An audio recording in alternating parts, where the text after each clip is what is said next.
Hey there, I'm back, and today's topic is on creative coping. So we all just want to be happy, right? And I personally feel entitled to a sense of peace and joy and ease in my days. And it's important to me because it ripples out to all of those I encounter. And despite my best efforts some days of getting up and meditating and exercising, journaling, doing mantras, sometimes I feel at the mercy of my very complex physiology, and my mood can shift, sometimes quickly and sometimes dramatically.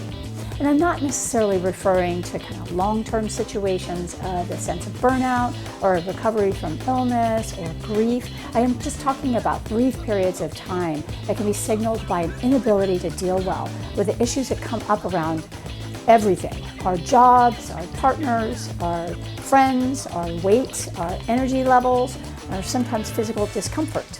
And you might know when you've hit your own personal coping wall, when you experience frustration over minor things, impatience over things that you normally have compassion for.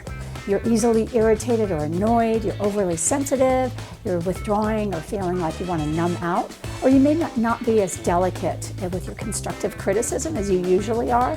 You might also be highly reactive or quick to anger. Now, our brains and psyche are amazing, and our normal adaptive coping mechanisms are activated when faced with psychological upset in an attempt to block out emotional or physical pain.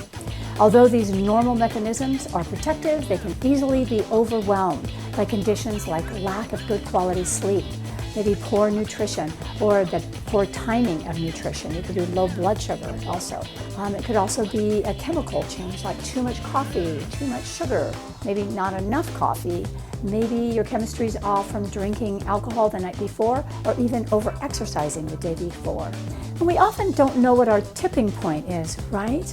Because sometimes it can be difficult to identify because it's a slow onset. You just slowly start to get more irritable.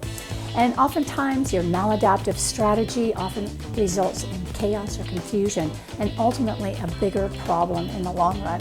Like maybe you shouldn't send that first email that you drafted. So I'm going to offer some different strategies for how to deal with these brief situations where we're not coping as well.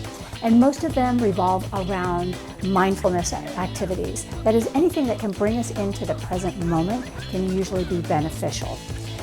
So the very first thing that I do is a time check. That is, I check to see if I'm forming an attachment to something that's happened in the past or something that's going to happen in the future, and then I know that I'm not in the present moment. And also, doing some mindfulness actions can give me a moment of peace and a break from the cognitive ruminations, and also help give me perspective. Another technique that I do is a grounding exercise. That is, that if I have to stay in a seated position, I feel my butt in the chair. I also feel my feet firmly planted on the ground.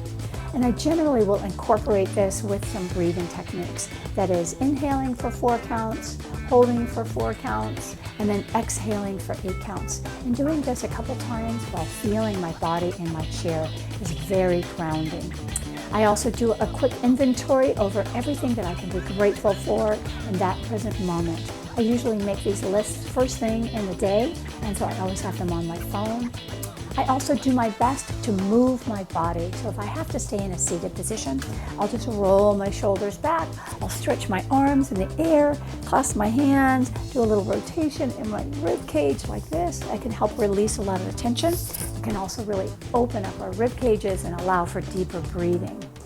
If I can, I get up from my desk and I move around. I try to get all 4 limbs involved. Better yet, I'll put on some tunes and do a little dancing. That also helps shake it up. And better yet, I'll get out of the office and I'll go take a walk around the building. Getting outside in fresh air and nature is always helpful.